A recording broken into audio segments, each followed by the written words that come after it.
that we face and to try to get this information here. And if people were going to say, so I'm about to debate some other folks here. I think I'm going to debate Admiral Montgomery on this on Monday here. That was what the point on if you listen to Piers Morgan, you'll see they brought me on to debate Wesley Clark and General Kimmett. And I don't think there was any, they didn't push back. Yeah. So I think you go watch for yourself here. And the reason is because let's take this seriously. We're not going to just talk in broad brushes and philosophically about the need to win and the consequences of defeat. We're actually going to go and win a war or not, but we're not going to win this war by talking at these hyperbolic levels here and just trying to, give the rah-rah speech here.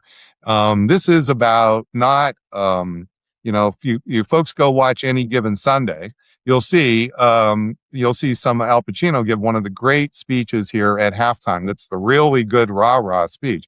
Well, I guarantee you, if they can't actually scheme their way out of this, that rah-rah speech is going to last about 3 minutes in the second half. You got to actually come through with some actual schematics here. So I'm not trying to, I'm not running for any political thing. I'm not trying to get a job. In fact, I'm pretty sure none of this will get, nobody wants tape around because everyone go subscribe to the Substack, support this man. He's so torching his economic prospects. He only has 2 sports coats. That's pretty much, that's pretty much right. And a daughter is about to get married. And I mean, look, this is just you're right. People are wondering what. I got to ask on behalf of the comment section, is there a certain number of paid subscribers that you get on Substack that'll trigger you to go buy a new suit or sports coat? I'm going to tell my wife on you the purchase said that. list? I'm going to go tell my wife you said that because, and I got a 12-year, well, you're going to hear it. I got a 12-year-old pug. I just took her to the vet. That's the doggy ER. And I've had dogs my whole life. And I just told my wife, you thought we were going to go someplace right out the window. That credit card just got maxed out right there that weekend. So anyway, but no, I will tell my wife that. And I also have a 97-year-old mother-in-law, and she's constantly saying this because she sees the same thing. So I will pass that along. And I just saw an ad 2 days ago. Joseph A. Bank has a sale. It's like $159 for a 3-piece. I think it's Joseph A. Bank has good stuff. It's not bad. It's true. And what you're seeing is Men's Warehouse in Chicago does pretty well. So I'm a big guy, and that's usually where I go because they're pretty good for a guy like me. But that's what you're actually seeing there. And we are just, people wonder. So I guess economists get paid much better. So maybe that's the thing. I should have become an economist, but not really. I would not have given up for anything, the opportunity to try to. It's so humbling and such an honor to be involved here with trying to help our country. I just can't tell you, and that's true for my family as well. They definitely understand. They understand that, and it is really just an incredible honor. But we really are in a really deep problem, and this is going to be very difficult. We're in the escalation trap. So in the most macro picture, so really zeroed in on these issues, we are in the spiral phase of the escalation trap. It's a spiral. And in that spiral phase here, you have a horizontal escalation happening. That's the Red Sea now has opened. And by the way, Scott, if you go to my June 15th Substack on Iran's era of maximum leverage, this is what that says, that as the oil inventories run down, that's when the Red Sea front is likely to come. And what is Iran going to want? They're going to want to, their demands will go up, and they want American troops out. This is not the MOU. This is U.S. troops out here. Their demands have suddenly gone up. And it's because this is very, very predictable, but that was the horizontal escalation. Then we have the vertical escalation here. And we also now in the spiral phase, you will have surprise pauses, and you're going to have surprise attacks. by multiple actors: the United States, Iran, Israel, Saudi Arabia, the Houthis, Hezbollah, and I'm leaving out what? The Iranian Ukraine. proxy. Well, there's Ukraine. Okay, so I'm gonna in the Professor Pape Substack, probably not this week, but next week, I'm gonna be probably talking about how those two wars can or cannot be connected in the near term here. But these are the spiral phase of this escalation trap. And if President Trump here keeps owning, I call it owning the loss, that loss keeps getting bigger and bigger and bigger. People keep saying, well, he won't do these things because the military risks here show that there's such little payoff to this. Well, that's exactly what Lyndon Johnson knew. And we have in real time his words on tape as he's escalating, knowing the risk is very great that this escalation will not work. And why is he doing it? He's doing it because there's some chance, some good fortune, he'll pull a rabbit out of his hat over the next few months. But if he capitulates, then he instantly becomes the lamest of lame ducks, and his entire domestic agenda disappears.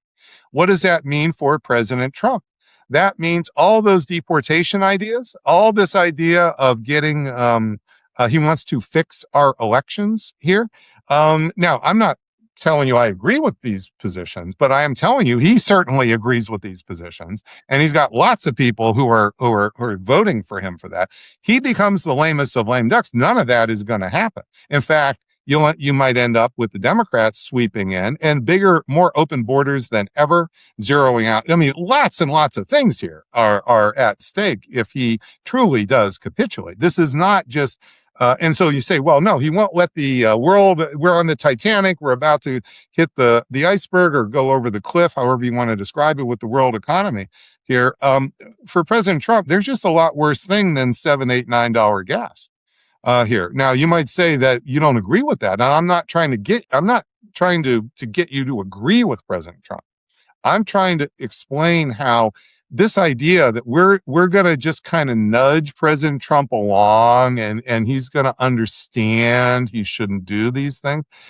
No, that's not really going to be the way it's going to go down here. And you're seeing some of the advisors are pushing back a little bit more, but he can all fire them. Okay. Apparently there's some rumor going around. He a few months ago asked what it would take to get rid of JD here. So these are, again, these are not surprises here, because this is the level at which we are, the consequences here in both ways are much, this is on the order of World War II, even though it's not fighting, China. And this is big consequences. This is not even just the Vietnam War. Okay. And it's not because we're at 50,000 dead battle deaths here. It's the consequences are the political consequences are that big. And so this is why we're in the spiral phase. I think it's more likely than not that President Trump is going to find ways to escalate. I don't buy for a second that the the Patriot interceptors are going to be the showstopper. I've long assigned Ted Postal's analysis of their failures in the 91 Gulf War here. So I've long thought they were overrated, basically due to Ted's analysis here. I don't mean that they're zero effective, so I'm not saying that, but I'm not at all surprised that they're not proven to be very effective. And what is the surprise is that apparently we didn't notice that Iran was suckering us in to get them all used up early on.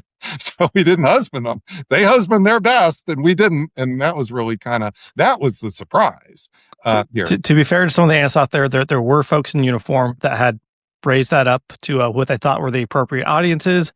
At what point in the chain that analysis stopped moving up, I don't know. But it was not a surprise to a lot of the people getting shot at right now. That that's right. But I'm not even sure I would tell the folks to die on their sword, fall on their sword over that issue, because again, I'm coming at this a higher level. Okay. So I definitely hear, because you got all these podcasts I'm on, they all want to hear, well, this will be the showstopper and everything. And I am explaining it's not, and it's not been a showstopper. And maybe you get a little pause here or there. But the reason is this, which is, as President Trump, I think, is looking at these different political downsides to everything he does, very low on the totem pole is going to be the actual immediate harm these missiles are doing to our bases and to our to the allies here in the Gulf. That is there. I'm not saying he's and maybe he is more insensitive to it than I know. I'm not saying he's completely insensitive to it, but I'm trying to explain that he will see very likely higher priorities. This is what presidents, White Houses do here, and that is what keeps him chugging up the ladder and keep this war going. And this war, I think, is definitely going to go on through the midterms, almost surely through January. Then you might have an opportunity for some sort of a reset once, because I think for Iran right now, their goal, and I've been saying this for a long time, but their goal here is to wreck President Trump's presidency in a permanent way, not just a flesh wound, but to sucking chest wounds to President Trump's. And what's their means? The economy. And how do you wreck the economy? You're going to have to wreck a big hunk of the world's economy. And that then they will do as much damage to President Trump as probably will be possible to be done. And I'm not trying to give you a calibration. I'm just saying as much as possible, the flat of the curve by January. So by January, we will know whether not just what President Trump's opinion poll ratings are. We're going to know who controls the houses of Congress. And I'm not saying who wins the election. I'm saying by January, we'll know who controls Congress. Because remember, President Trump did January 6th. So he has used extra constitutional means before. So I'm not saying he will certainly do it, but the idea that we're not going to talk about this and we're going to ignore this, stick our head in the sand on these things. This is just, this is just Fox, talking head stuff. Okay. This isn't reality. No, once somebody does something, they could do it again. Okay. So, anyway, but what I'm saying is I'm not trying to give you the exact prediction. What I'm trying to tell you is by January, there's a very good chance you'll have a much clearer idea, if you're Iran, of how wounded this president is going to be. And you'll calibrate it. And then you'll be thinking about the next couple of years. But for Iran, I think they have a pretty short time horizon. What can they do to wreck President Trump's presidency here? And that is in the next 3 to 6 months. This is I think, the time horizon. Everything I see is built around that. I think it's extremely consistent with this.